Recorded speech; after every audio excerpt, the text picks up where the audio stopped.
Comprei uma casa de 380 mil reais para o meu filho, e ele me mandou não pisar na casa dele no Natal. Meu nome é Fernando Bagatini. Tenho 59 anos e moro em Curitiba, no bairro Boqueirão, em um apartamento alugado de 2 quartos. Sou mecânico aposentado, filho de imigrantes italianos que chegaram ao Brasil, sem nada além de sonhos e disposição para trabalhar. Meu pai, que Deus o tenha, sempre dizia: Fernando, homem de verdade se mede pelo que ele constrói com as próprias mãos e pelo que ele deixa para os filhos. Levei essas palavras a sério a vida inteira. Comecei a trabalhar aos 14 anos como ajudante em uma oficina mecânica no centro de Curitiba. Aprendi tudo sobre motores, freios, suspensão. Meu patrão, seu Orlando, era um homem duro, mas justo. Foi ele quem me ensinou que trabalho bem feito não tem pressa, tem capricho. Aos 25 anos, juntei cada centavo que ganhei e abri minha própria oficina. Era pequena, num galpão alugado no Boqueirão, mas era minha. Coloquei o nome de Oficina Bagatini, Consertos com Honestidade. E foi assim que vivi durante 34 anos. Casei com Helena quando tinha 27. Ela era filha de um açougueiro do bairro, uma moça simples, de sorriso fácil e coração enorme. Nos conhecemos na festa da paróquia da comunidade italiana, dançamos a noite inteira e 3 meses depois estávamos casados na igreja. Helena me deu o maior presente da minha vida. Nosso filho Lucas. Lucas nasceu em 1992, num dia frio de junho. Quando segurei ele pela primeira vez, aquele bebezinho pequenininho nos meus braços, jurei que faria de tudo para que ele tivesse uma vida melhor que a minha. Que ele não precisasse sujar as mãos de graxa, que estudasse, que tivesse oportunidades. E cumpri essa promessa. Trabalhei de sol a sol, sábados, domingos, feriados. Cada carro que entrava na oficina era tratado como se fosse meu. Construí uma reputação sólida no bairro. As pessoas vinham de longe, porque sabiam que na oficina Bagatini o serviço era honesto e bem feito. Helena cuidava de Lucas durante o dia, e à noite fazia costuras para fora para ajudar nas despesas. Nunca reclamou. Dizia que estávamos construindo um futuro. Lucas cresceu vendo o pai chegar em casa sujo de graxa, cansado, mas sempre com um sorriso. Eu ajudava ele com a lição de casa, mesmo com minhas mãos calejadas segurando o lápis com dificuldade. Ia às reuniões da escola, aos joguinhos de futebol dele nos finais de semana. Quando Lucas entrou na faculdade de administração, foi o dia mais orgulhoso da minha vida. Ele era o primeiro da família Bagatini a cursar uma universidade. Paguei cada mensalidade no suor do rosto. Vendia peças usadas, fazia bicos aos domingos, economizava em tudo. Helena fazia marmita para Lucas levar para a faculdade, porque restaurante universitário era caro. Lucas se formou aos 23 anos. Conseguiu um emprego bom em uma empresa de logística. Estava construindo a vida dele, e eu me sentia realizado. Mas então, há 5 anos, Helena adoeceu. Foi rápido. Câncer de pâncreas. Em 6 meses, ela se foi. Perdi minha companheira, minha melhor amiga, a mãe do meu filho. Lucas sofreu muito também. Ficou ao meu lado durante o velório, o enterro, os primeiros meses difíceis. Eu achei que aquilo nos aproximaria ainda mais. E por um tempo, aproximou. Mas então, 2 anos depois da morte de Helena, Lucas conheceu Bruna. Bruna Schultz era uma moça bonita, sempre bem vestida, que trabalhava no setor de marketing de uma empresa grande. Vinha de uma família de classe média alta do bairro Ecoville. Quando Lucas me apresentou ela, percebi na hora o olhar que ela me lançou. Um olhar que avaliava, que media, que julgava. Muito prazer, seu Fernando, disse ela, apertando minha mão de forma rápida, quase com nojo da graxa que ainda estava sob minhas unhas, mesmo depois de eu ter esfregado por meia hora. Tentei gostar dela. Realmente tentei, mas havia uma frieza nela que me incomodava. O namoro foi rápido. Em 1 ano, eles estavam noivos. Lucas parecia feliz. Então engoli minhas reservas e dei minha bênção. O casamento foi em um salão elegante, com mais de 200 convidados. A maioria eram amigos e parentes de Bruna. Eu conhecia talvez 20 pessoas ali. Me senti deslocado no meu próprio terno alugado, vendo aquela gente toda bem vestida, falando de assuntos que eu não entendia. Mas estava feliz por Lucas. Depois do casamento, eles alugaram um apartamento pequeno no Santa Felicidade. As visitas foram ficando cada vez mais raras. Lucas sempre tinha uma desculpa: trabalho, compromisso com os sogros, viagem de fim de semana. Foi então que tive a ideia. Eu tinha, além da oficina, um terreno que tinha comprado anos atrás em Pinhais, município vizinho de Curitiba. Tinha sido um investimento que fiz com Helena pensando no futuro. O terreno se valorizou bastante com o tempo. Pensei, se eu vender a oficina e o terreno, consigo comprar uma casa para o Lucas, uma casa de verdade, num bairro bom. Assim ele vai ter segurança, vai poder construir uma família. Conversei com seu Mário, meu melhor amigo desde a juventude. Ele é dono de uma mercearia aqui no bairro, um homem sábio e direto. Fernando, você tem certeza disso? Isso é tudo que você tem. Tenho. É pro meu filho, Mário. É o que a Helena gostaria. E você? Vai viver de quê? Tenho minha aposentadoria. É pouco, mas dá para pagar um aluguel modesto e viver. Não preciso de muito. Mário balançou a cabeça preocupado, mas não tentou me convencer do contrário. Ele sabia que quando eu tomava uma decisão, não voltava atrás. Se você já fez sacrifícios pelos seus filhos, deixe nos comentários de onde você está nos assistindo. E se inscreva no canal para acompanhar o que aconteceu depois dessa decisão que mudou tudo. Coloquei a oficina à venda. Foi difícil. Aquele lugar tinha mais de 30 anos da minha vida, do meu suor, das minhas lágrimas. Mas pensava em Lucas, e isso me dava forças. Consegui vender por um valor justo. Juntei com o dinheiro da venda do terreno e cheguei aos 380 mil reais. Foi quando encontrei a casa perfeita. 3 quartos, 2 banheiros, garagem para 2 carros, churrasqueira, quintal. Ficava no bairro Água Verde, um bairro bom, arborizado, seguro. Era exatamente o tipo de lugar que eu sempre quis dar para minha família. Comprei a casa. Coloquei no meu nome por enquanto, pensando em transferir depois para o Lucas, quando juntasse dinheiro para pagar os custos de cartório e impostos. Marquei um almoço com Lucas e Bruna para dar a notícia. Era um domingo de setembro, e eles vieram ao meu apartamento. Preparei uma massa ao molho, receita da minha mãe, e um frango assado. Bruna mexeu na comida com o garfo, comendo pouco, com uma expressão de educada tolerância. Depois do almoço, abri o envelope com as fotos da casa e os documentos. Lucas, Bruna, eu tenho uma surpresa para vocês. Mostrei as fotos. Os olhos de Lucas se arregalaram. Pai, que casa linda. De quem é? É de vocês. Silêncio. Como assim? Perguntou Bruna, pegando as fotos. Eu comprei essa casa para vocês, como presente. Lucas ficou pálido. Pai, você comprou uma casa? Como? Com que dinheiro? Vendi a oficina e o terreno de Pinhais. Juntei tudo e comprei. 380 mil reais. Está tudo quitado. É de vocês. Lucas se levantou, caminhou até a janela, passou a mão no rosto. Pai, você vendeu a oficina? Aquilo era sua vida. Era. Mas agora minha vida é garantir que você tenha um futuro seguro. É isso que pais fazem, filho. Bruna olhava as fotos com um brilho nos olhos. Fernando, isso é muito generoso. Quando vocês podem ir ver a casa? Lucas voltou, me abraçou forte. Pai, eu não sei o que dizer. Obrigado. Muito obrigado. Naquele momento, senti que tudo tinha valido a pena. 2 semanas depois, eles se mudaram. Contrataram uma empresa de mudanças, compraram móveis novos, decoraram tudo com um gosto moderno que eu não entendia muito bem, mas que era bonito. Fui visitar a casa no primeiro fim de semana depois da mudança. Levei um vinho e um bolo que Dona Teresa, minha vizinha, tinha feito. Bruna me recebeu na porta. Oi, Fernando. Entre. A casa estava impecável. Tudo no lugar, tudo combinando. Mas havia algo frio nela. Não tinha vida. Onde está o Lucas? Está no quarto resolvendo umas coisas do trabalho. Senta aí, ele já vem. Sentei no sofá branco imaculado, com medo de sujar.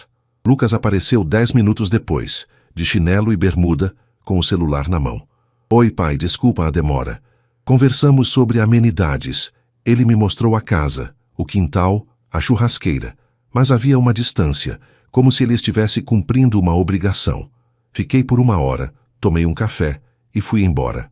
Nos meses seguintes, as visitas foram ficando cada vez mais raras.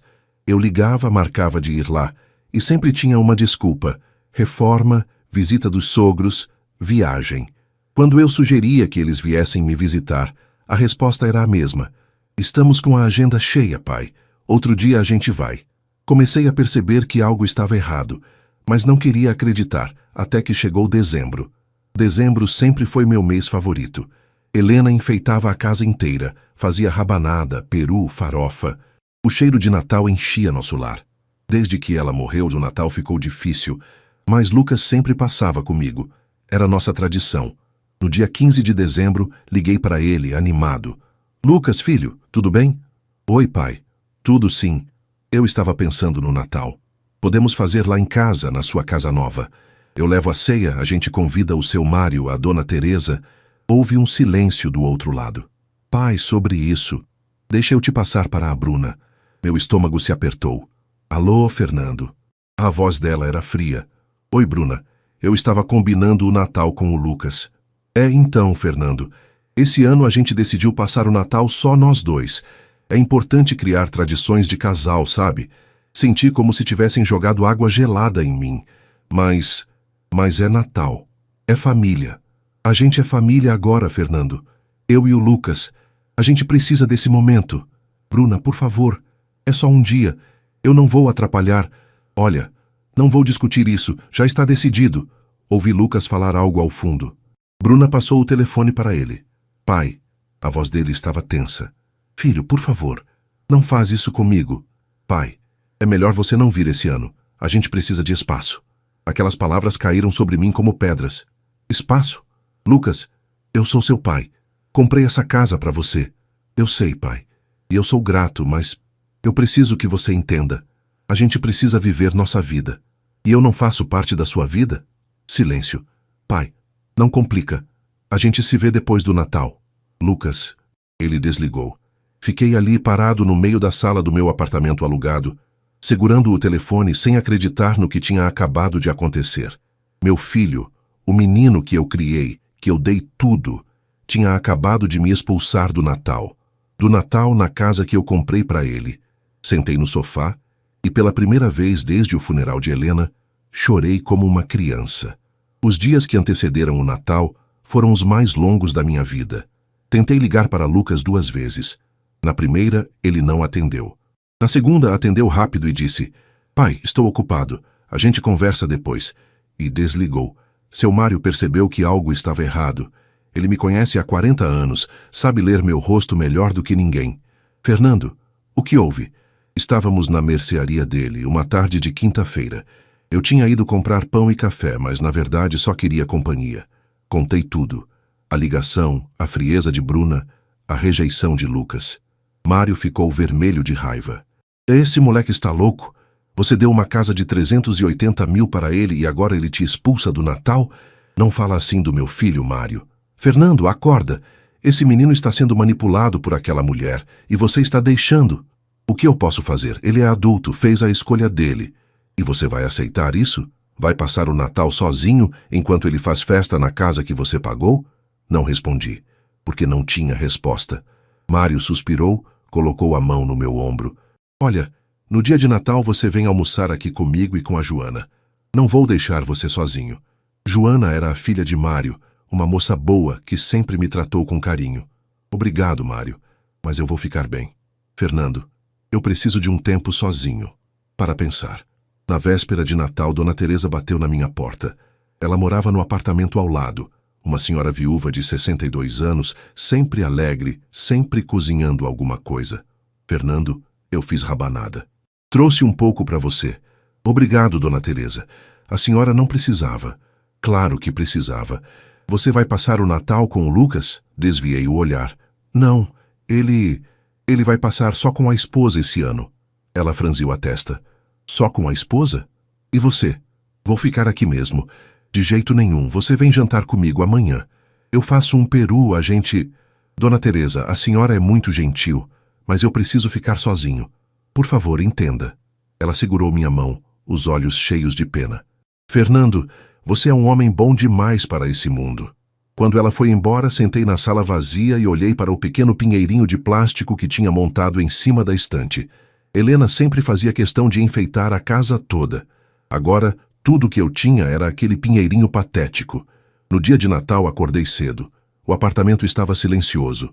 Lá fora, ouvia o barulho das famílias se arrumando, crianças rindo, carros saindo para as ceias. Fiz um café simples, comi um pão com manteiga, liguei a televisão. Passava um filme de Natal. Desliguei. Peguei a Bíblia que Helena tinha me dado anos atrás. Abri em uma página aleatória e li: Bem-aventurados os que choram, porque eles serão consolados. Fechei o livro. Às 11 da manhã não aguentei mais. Peguei o celular e entrei no Facebook. Não costumo mexer muito em redes sociais, mas tinha criado uma conta há alguns anos para acompanhar as fotos de Lucas. Entrei no perfil dele. E o que vi me partiu o coração. Fotos. Várias fotos. Lucas e Bruna na casa, minha casa, enfeitada com luzes de Natal caras, uma árvore enorme cheia de presentes embaixo. Tinha gente, muita gente, amigos bem vestidos, taças de vinho na mão, sorrisos largos, uma mesa farta. Peru, tender, saladas sofisticadas, sobremesas de confeitaria cara. E no meio de tudo, Lucas e Bruna, abraçados, felizes, tirando selfies. A legenda de uma das fotos dizia: Nosso primeiro Natal na nossa casa, cercados de pessoas queridas. Gratidão. Pessoas queridas. Eu não estava lá. Eu que tinha vendido tudo para dar aquela casa a ele, não era uma pessoa querida. Senti uma dor no peito tão forte que pensei que estava tendo um infarto. Larguei o celular, fui até o banheiro e vomitei.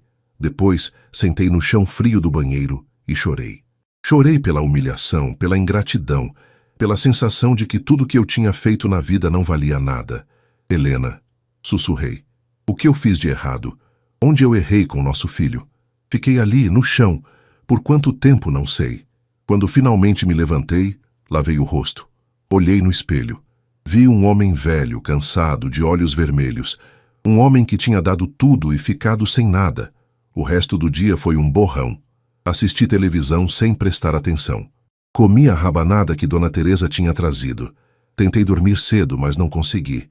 Fiquei olhando para o teto, ouvindo os fogos de artifício lá fora, as famílias comemorando, e eu, sozinho. No dia seguinte, 26 de dezembro, seu Mário apareceu na minha porta de manhã cedo. Eu sabia que você ia ficar sozinho, teimoso. Mário, cala a boca e vem tomar café comigo. Fomos até a mercearia. Ele fechou a porta, colocou a placa de fechado e nós sentamos nos fundos onde ele tem uma mesinha e uma cafeteira velha. Conta tudo. Contei. Mostrei as fotos no celular.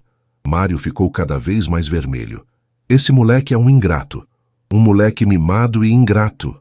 Ele é meu filho, Mário. E daí? Isso não dá direito de tratar você como lixo. O que eu faço? Eu só queria ter meu filho de volta. Mário respirou fundo, tentando se acalmar. Fernando, você precisa de conselho espiritual. Vai falar com o padre Giovanni. Padre Giovanni era o padre da igreja Nossa Senhora do Carmo, a igreja da comunidade italiana do bairro. Ele era italiano naturalizado, um homem sábio e direto, que conhecia minha família há décadas. Não sei, Mário. Vai, confia em mim. No dia seguinte fui até a igreja. Padre Giovanni estava no jardim regando as plantas. Fernando, que surpresa boa. Feliz Natal. Feliz Natal, padre. Ele me olhou e percebeu na hora que algo estava errado. Vem, vamos conversar. Entramos na sacristia. Sentamos em 2 cadeiras velhas de madeira. E eu contei tudo. Desde a compra da casa até o Natal solitário. Padre Giovanni me ouviu em silêncio, com aquela paciência que só homens de Deus têm. Quando terminei, ele ficou quieto por um momento, pensando. Fernando, posso te fazer uma pergunta? Claro, padre. Por que você comprou aquela casa? Fiquei confuso. Para dar para o meu filho, para garantir o futuro dele. E você? O que garantiu para você? Eu tenho minha aposentadoria. Eu fico bem. Fica? Morando num apartamento alugado, sem nada guardado para a velhice, sem segurança? Mas o Lucas... Fernando, me escuta bem. Você é um homem bom, um pai dedicado, mas você cometeu um erro. Senti um aperto no peito. Que erro? Você deu tudo e esqueceu de se valorizar. Você se anulou achando que isso era amor. Mas amor de verdade não se anula. Amor de verdade se respeita. Mas a Bíblia não diz que devemos dar tudo pelos nossos filhos. A Bíblia diz para amarmos nossos filhos, para cuidarmos deles, para ensiná-los, mas não diz para nos destruirmos por eles. Deus quer que tenhamos dignidade. Aquela palavra ecoou dentro de mim. Dignidade. O que eu faço, padre? Primeiro você ora, pede a Deus sabedoria. Segundo, você para de aceitar migalhas. Você é pai, não é cachorro. Terceiro, você se valoriza, porque se você não se valorizar, ninguém vai valorizar você. Saí da igreja com a cabeça fervilhando. Dignidade e valor próprio. Será que eu tinha perdido isso no meio do caminho? Nos dias seguintes, fiquei em casa, pensando, orando, tentando entender. Lucas não ligou. Nenhuma mensagem. Foi seu Mário quem me trouxe a notícia. Fernando, você viu o que a Bruna postou? Não. O quê? Ele me mostrou o celular dele. Era uma foto de Bruna em uma loja de roupas de luxo, segurando várias sacolas. A legenda. Começando o ano renovando o guarda-roupa. A casa nova merece looks novos. Senti uma raiva surda. Ela estava gastando, ostentando, enquanto eu tinha vendido tudo. Fernando, você precisa fazer alguma coisa. O que, Mário? O que eu posso fazer? Não sei, mas não pode deixar assim. Voltei para casa e, pela primeira vez em semanas, senti algo diferente crescendo dentro de mim. Não era raiva, era indignação. E uma decisão começava a tomar forma na minha mente. Janeiro chegou com o calor intenso típico de Curitiba no verão.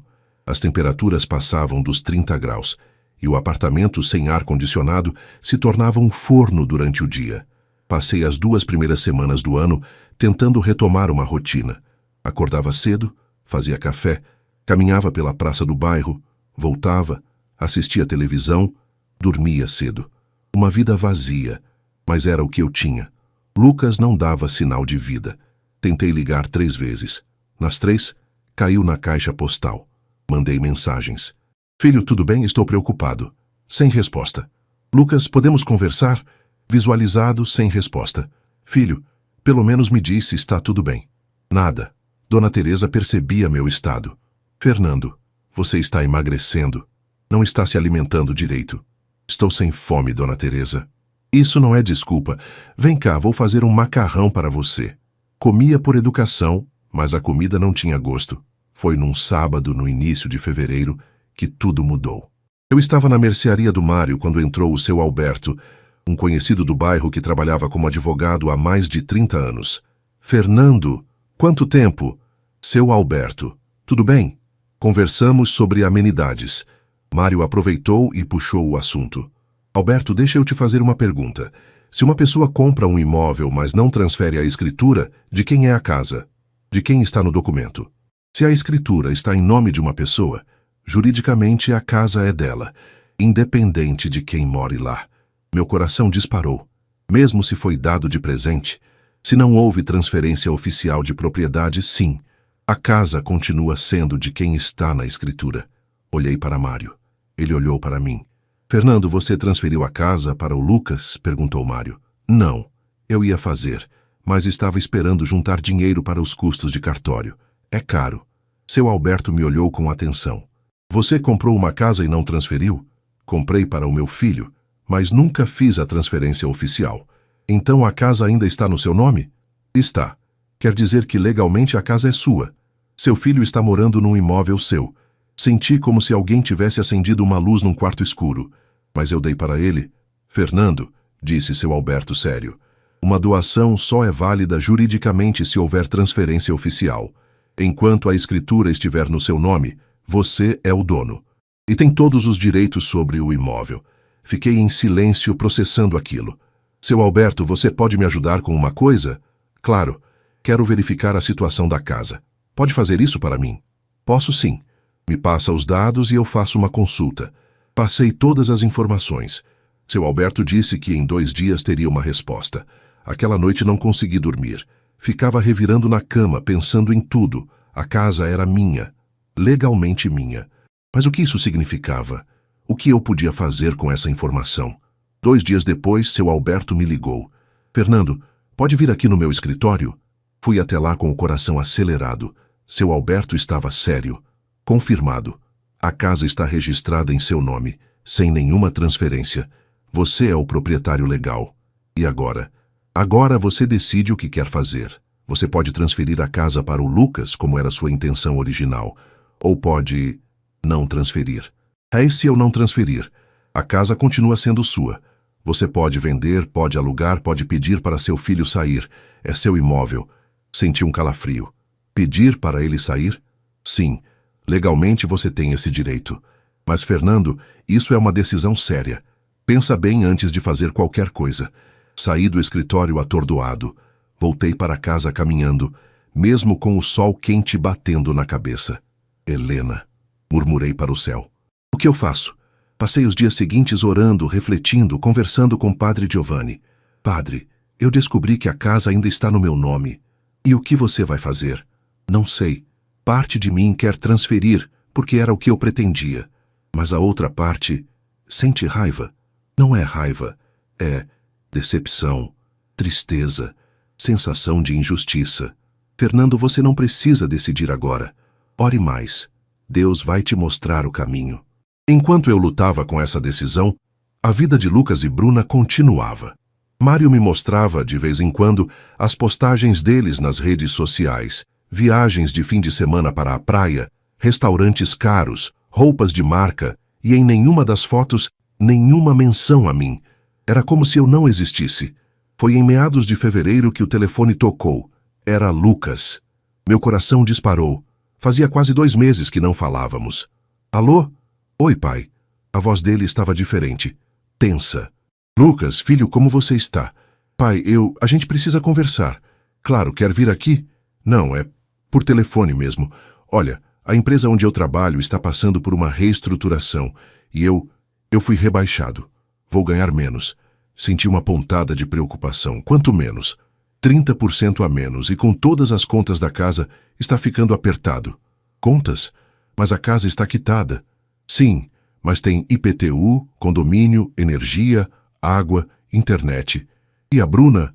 Ela gosta de manter um padrão. Senti a raiva crescendo.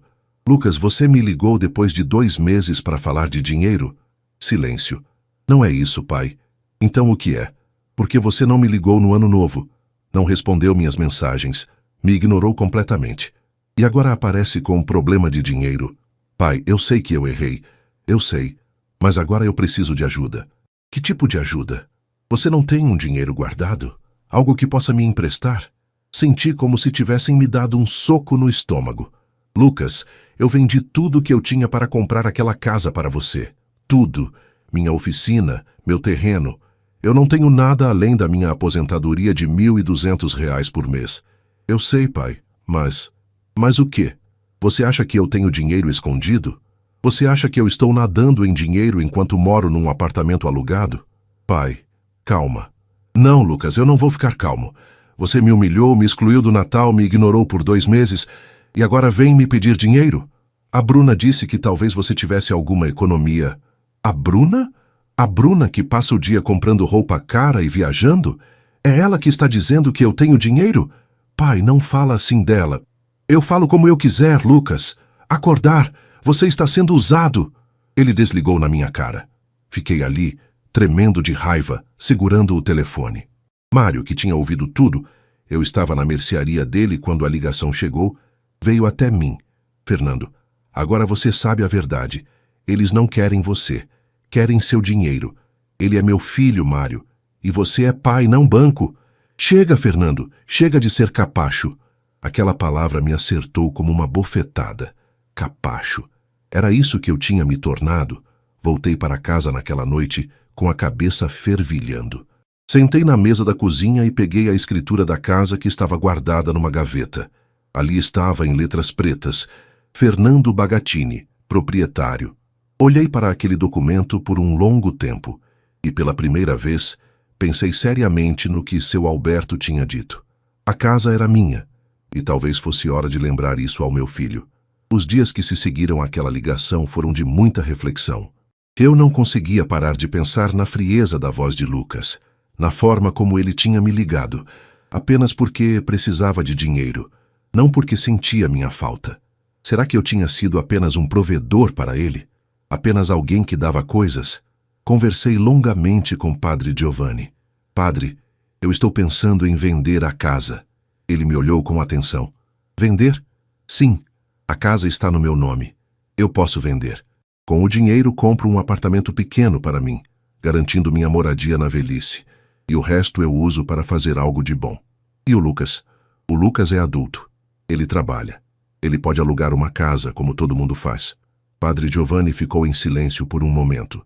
Fernando, eu não vou te dizer o que fazer, mas vou te fazer algumas perguntas e você responde com honestidade para você mesmo. Tudo bem. Primeira pergunta. Por que você quer vender a casa? É por raiva ou por amor próprio? Pensei cuidadosamente. É por amor próprio. Eu preciso me valorizar. Preciso garantir meu futuro também. Segunda pergunta. Se você vender a casa, vai se sentir em paz ou vai se sentir culpado? Essa foi mais difícil.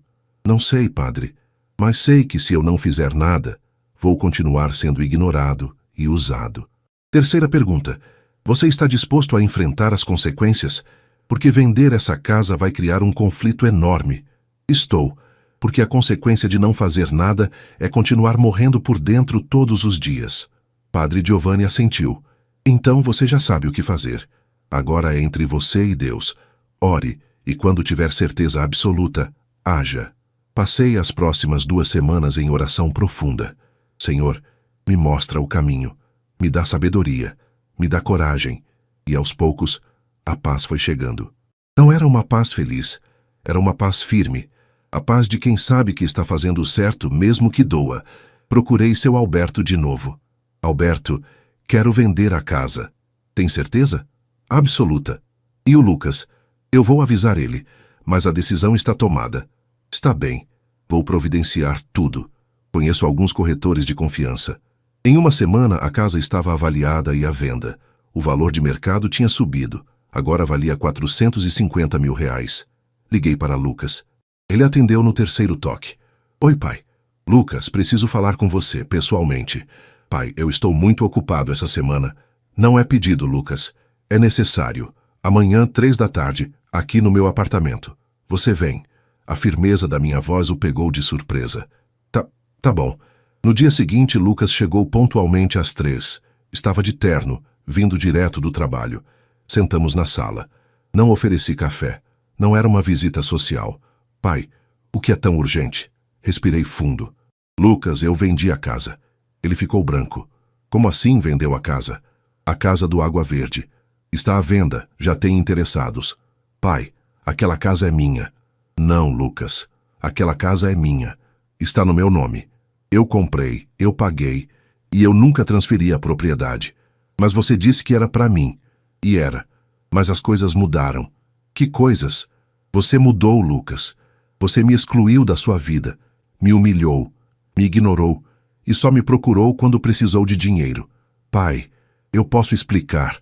Não precisa explicar. Eu já entendi tudo. Você escolheu um caminho. E eu estou escolhendo o meu. Ele se levantou nervoso.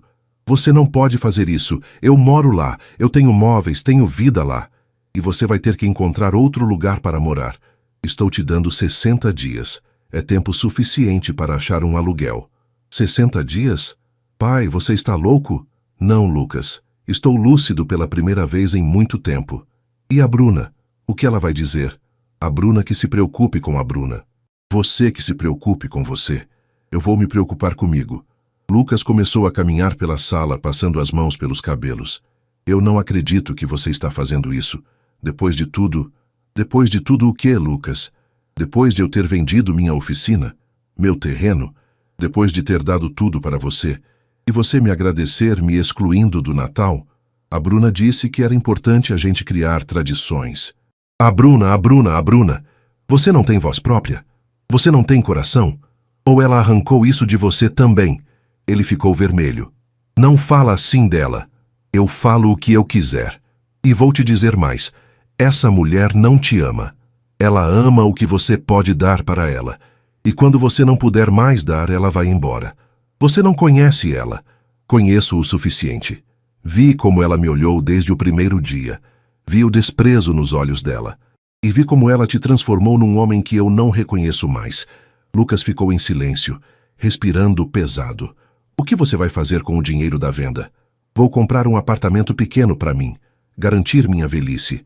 E o resto vou usar para ajudar jovens que querem aprender um ofício, em memória da sua mãe. Ao ouvir o nome de Helena, Os olhos dele se encheram de lágrimas. A mãe ficaria com vergonha de você. Ele disse, baixinho. Aquilo doeu. Doeu muito.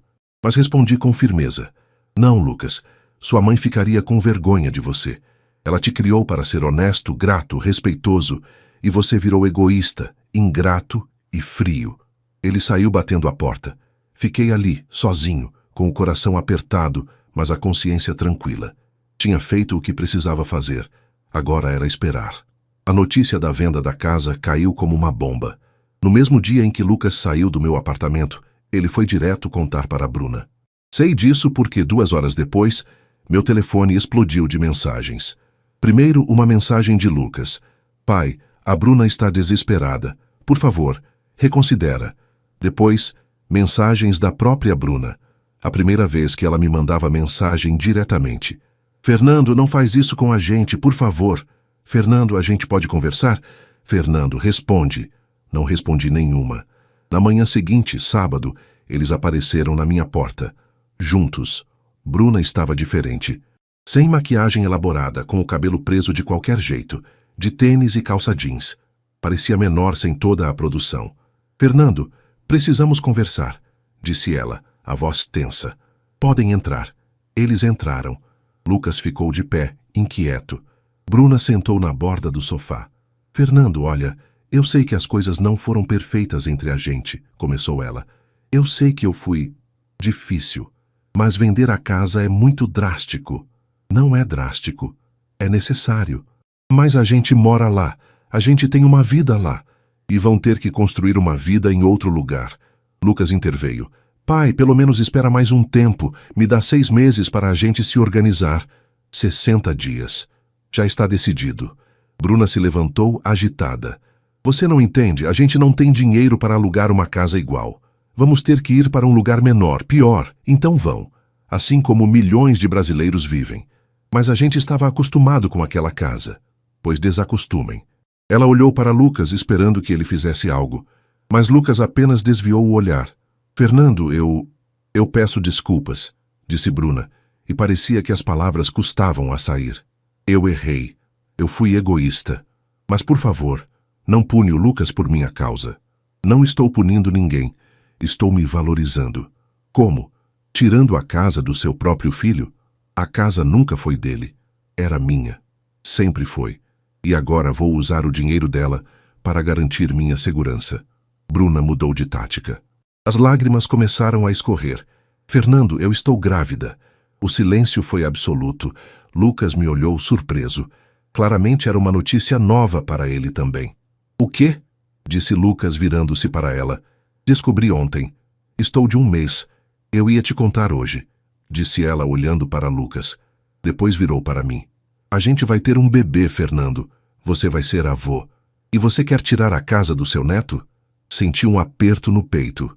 Um neto. Mas algo não batia.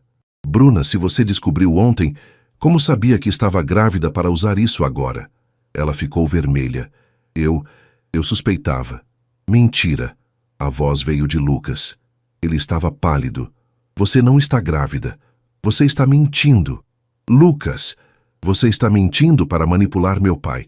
Como você sempre manipula todo mundo. Como você ousa. Chega.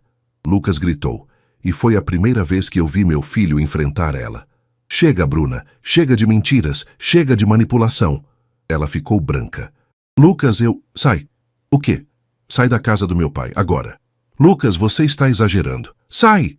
Bruna me lançou um último olhar de desprezo e saiu, batendo a porta. Lucas desabou no sofá, com o rosto entre as mãos. Sentei ao lado dele. Filho, pai, eu estraguei tudo, absolutamente tudo. Lucas, você tinha razão. Sobre ela. Sobre tudo. E eu fui cego, burro, ingrato. Ele começou a chorar. Um choro de desespero, de arrependimento. Eu perdi minha mãe. Que agora estou perdendo você também. Coloquei a mão no ombro dele. Você não está perdendo, mas precisa mudar. De verdade. Eu sei. Eu sei. E eu quero. Pai, eu quero ser o homem que a mãe criou. Não esse estranho que eu virei. Ficamos ali, em silêncio, pai e filho tentando encontrar um caminho de volta. Depois de um tempo, Lucas levantou a cabeça. Pai, você vai mesmo vender a casa?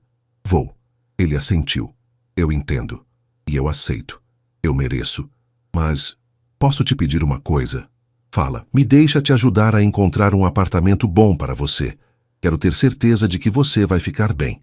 Olhei para meu filho e vi, talvez pela primeira vez em anos, sinceridade verdadeira. Tudo bem. E pai, quando você criar esse fundo para os jovens aprenderem ofícios, posso participar? Ajudar de alguma forma? Senti os olhos marejarem. Pode, filho. Ele me abraçou.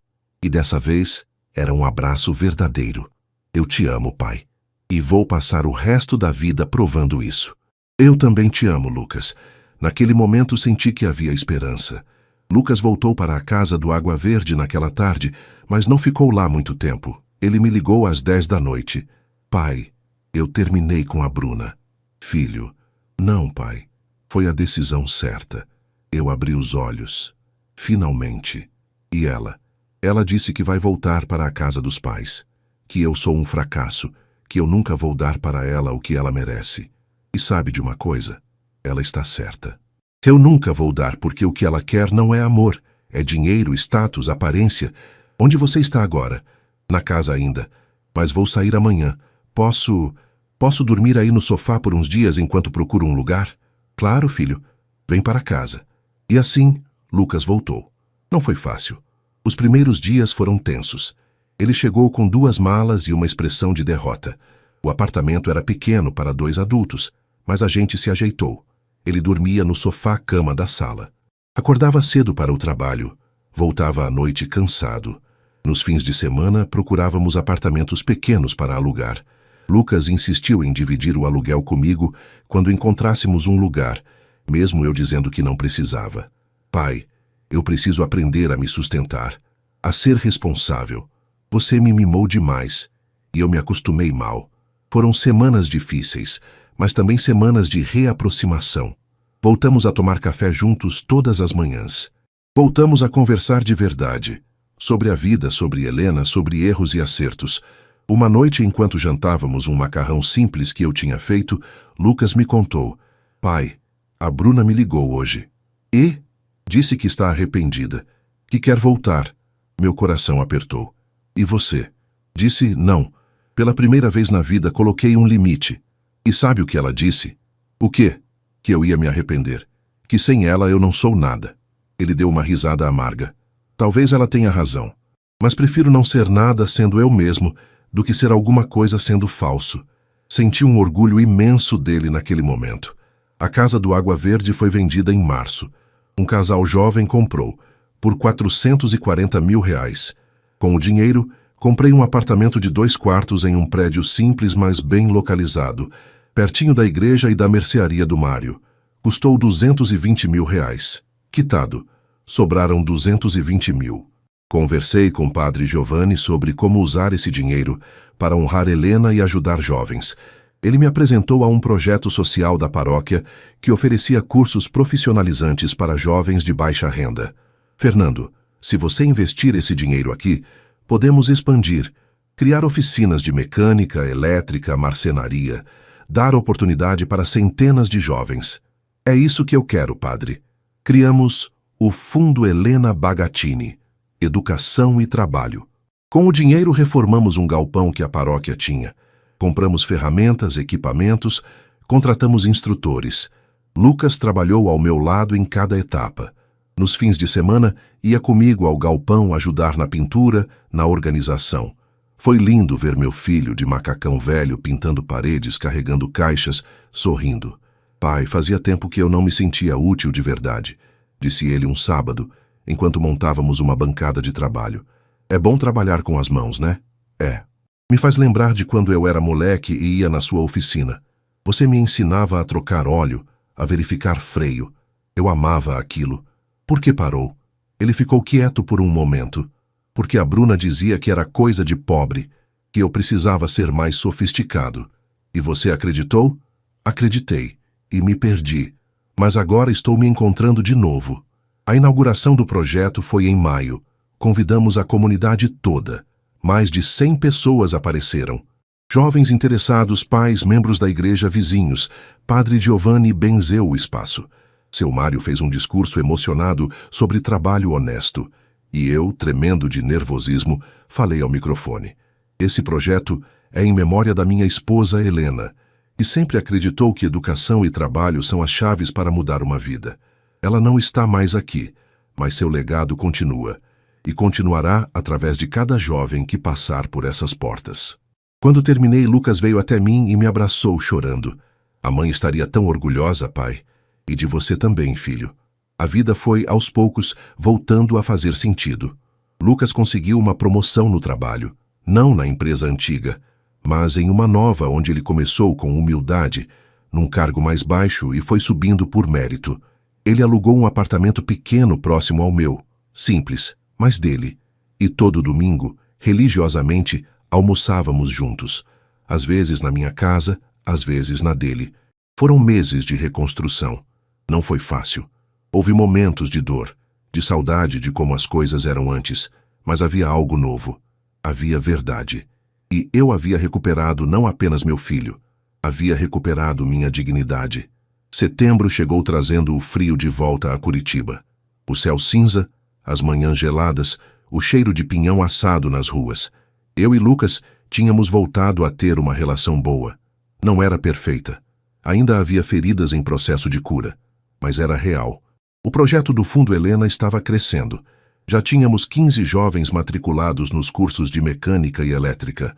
Era gratificante ver aqueles meninos e meninas aprendendo, se desenvolvendo, ganhando esperança. Foi numa quinta-feira à tarde, quando eu estava no galpão supervisionando uma aula de mecânica básica, que meu celular tocou. Era um número que eu não tinha salvo. Alô? Fernando, é a Bruna. Meu sangue gelou. Bruna, eu sei que você não quer falar comigo, mas eu preciso muito conversar com você, pessoalmente. Sobre o quê? Sobre o Lucas. E sobre mim. Por favor. Só meia hora. Hesitei. Onde? Na cafeteria perto da Praça do Boqueirão. Amanhã às 3? Está bem. Desliguei e fiquei pensando o que ela poderia querer. No dia seguinte, cheguei à cafeteria 5 minutos adiantado. Bruna já estava lá, sentada numa mesa do canto. Ela estava diferente.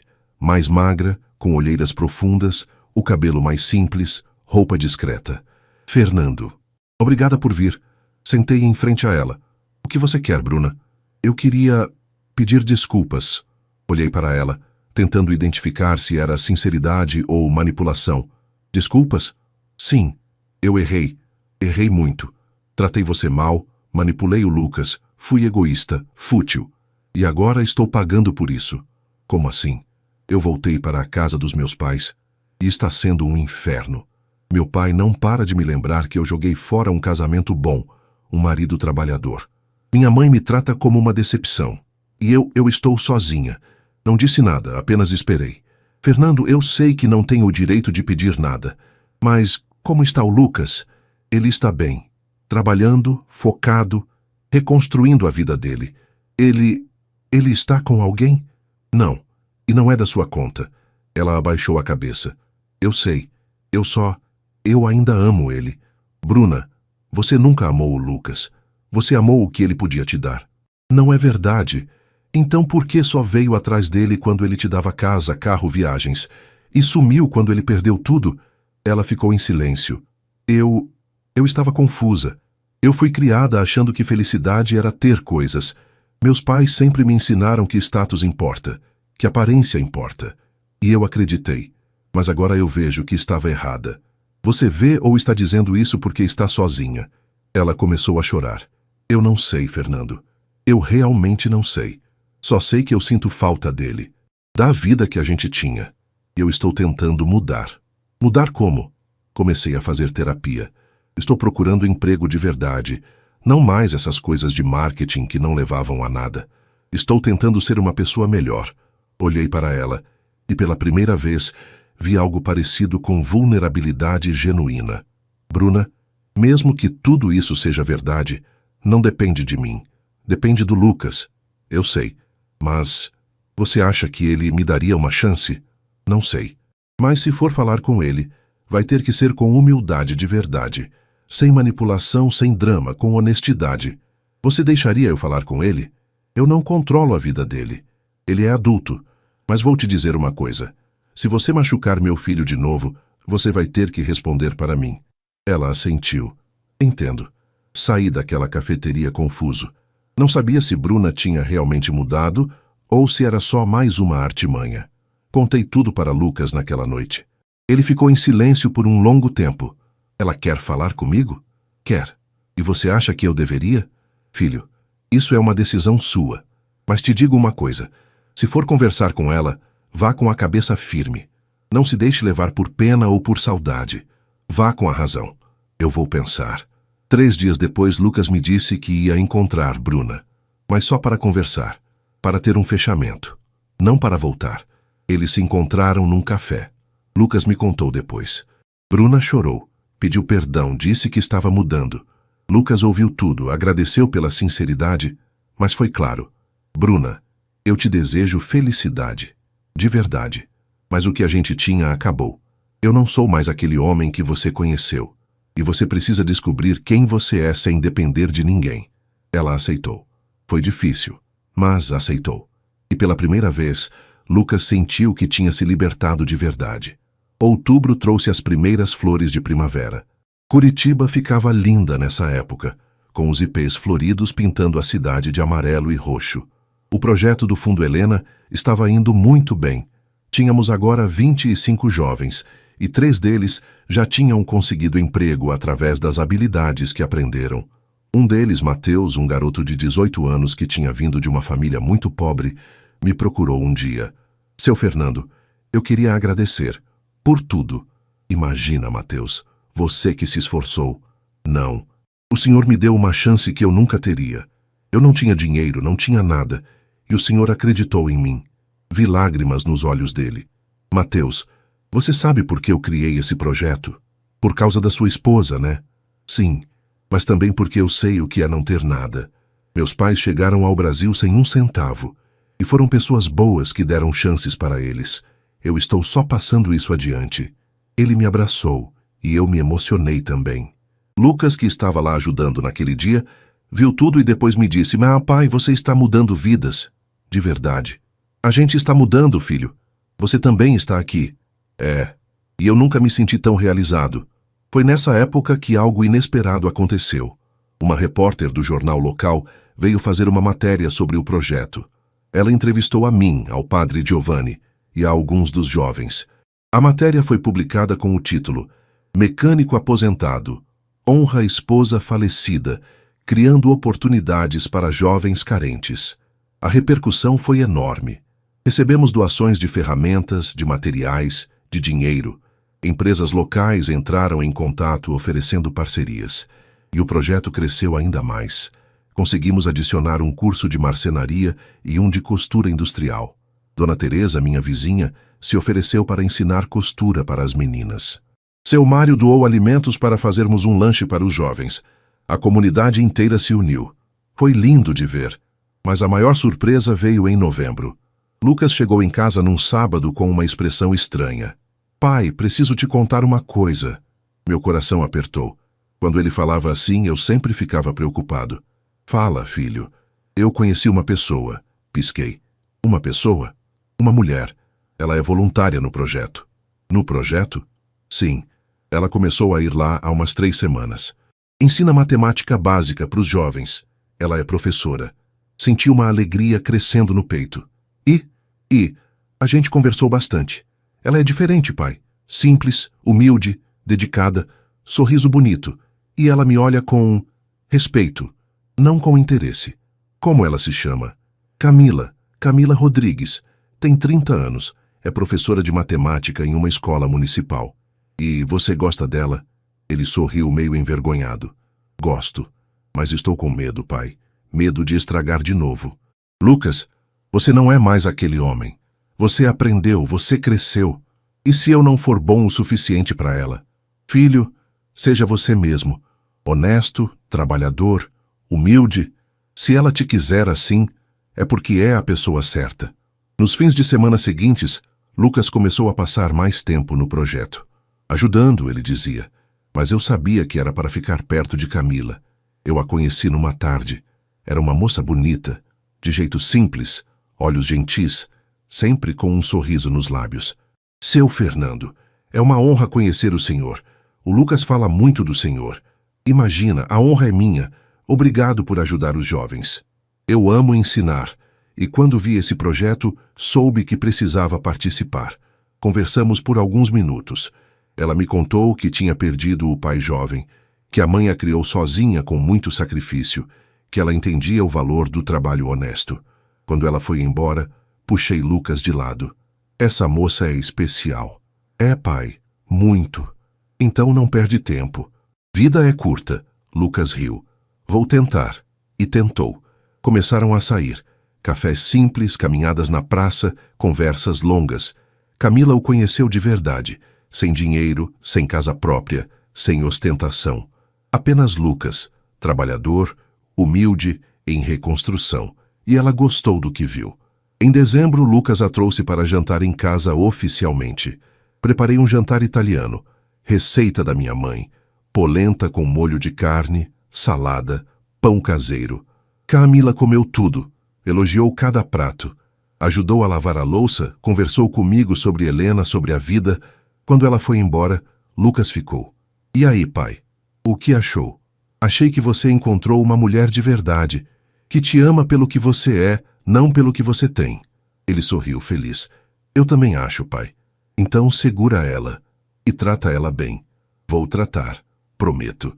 E naquele momento, olhando para meu filho feliz, de verdade feliz, senti que tudo tinha valido a pena. Todas as lágrimas, toda a dor, toda a luta, porque agora ele estava livre. Livre para ser quem realmente era e para amar de verdade.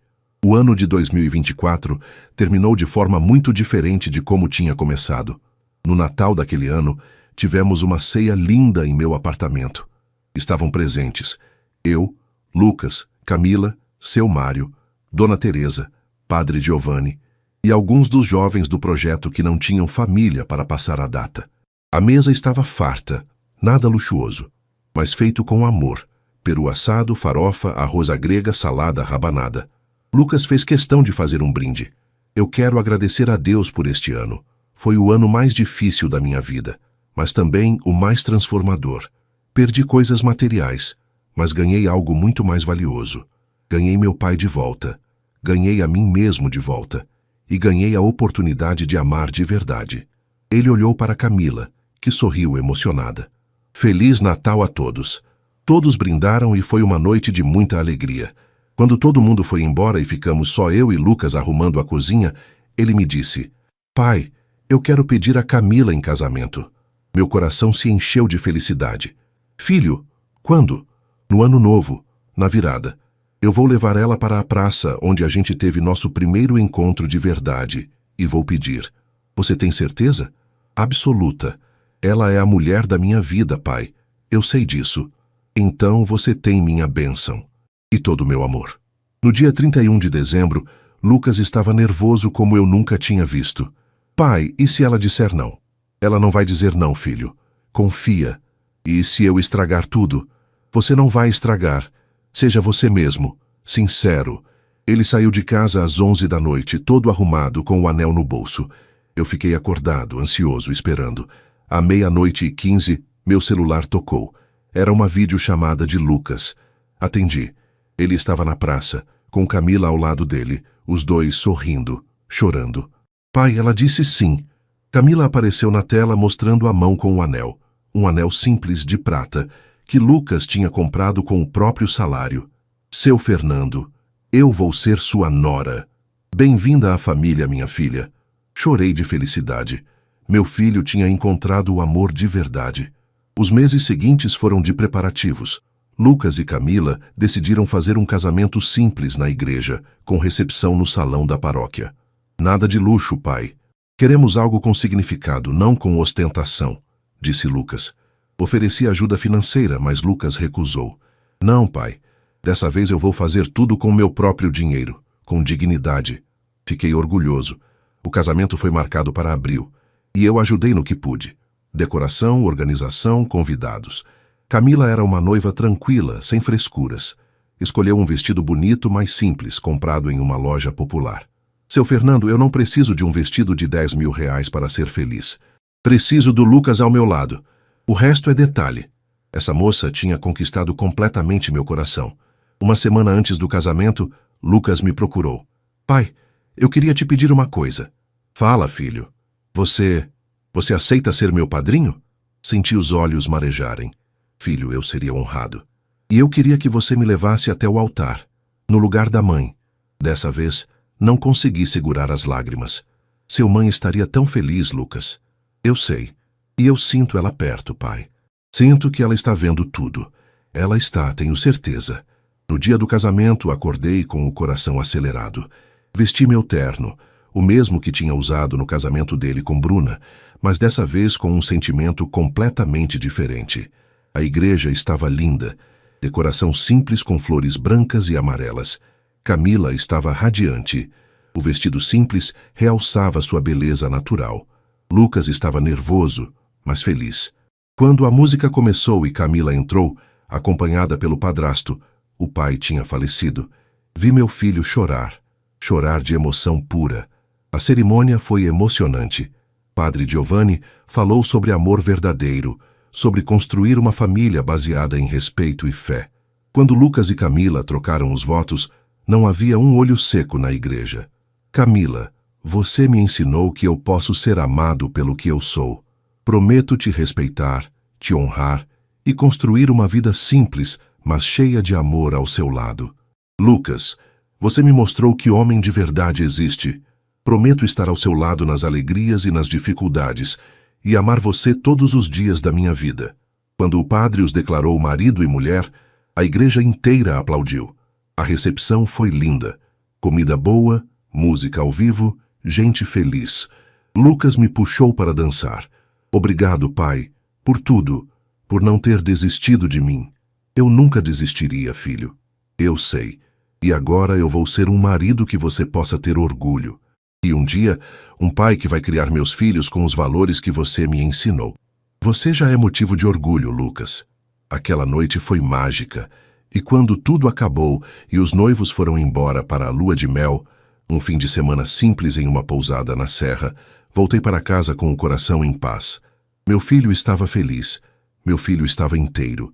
E eu, Fernando Bagatini, mecânico aposentado, viúvo, pai, tinha cumprido meu papel.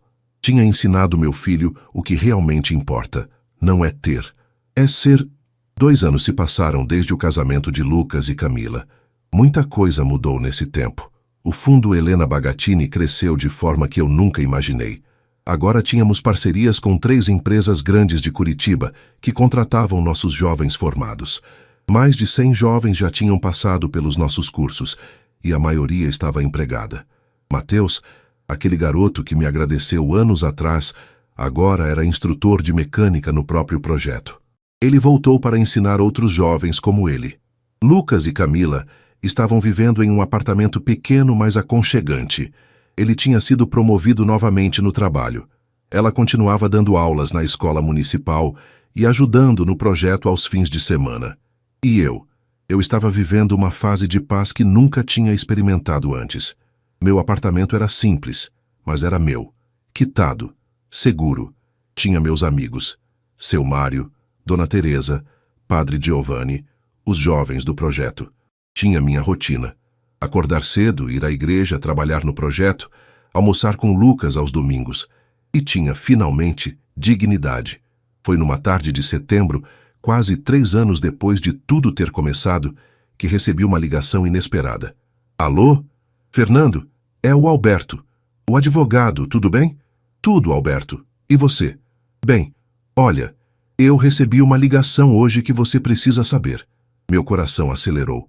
O que foi? A Bruna entrou em contato comigo. Ela quer conversar com você. Senti um frio na barriga. Bruna, por quê? Ela não disse, mas pediu seu telefone. Eu disse que só passaria se você autorizasse.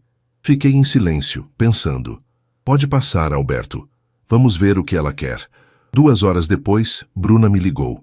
Fernando, obrigada por aceitar falar comigo. O que você quer, Bruna? Eu queria te ver. Pessoalmente. Tenho algo para te dizer. Hesitei, mas acabei concordando. Marcamos em uma cafeteria no centro. Quando cheguei, Bruna já estava lá. Ela estava muito diferente da última vez que a tinha visto. Mais magra, cabelo mais curto, roupa simples, mas havia algo de diferente em seus olhos. Uma leveza que não existia antes. Fernando, obrigada por vir. Sentei. O que você quer, Bruna? Ela respirou fundo. Eu queria te agradecer. Fiquei confuso. Agradecer? Por quê? Por ter vendido aquela casa. Por ter me mostrado, mesmo sem querer, que eu estava vivendo uma mentira. Não disse nada. Apenas ouvi. Quando você vendeu a casa e o Lucas terminou comigo, eu entrei em depressão. Voltei para a casa dos meus pais.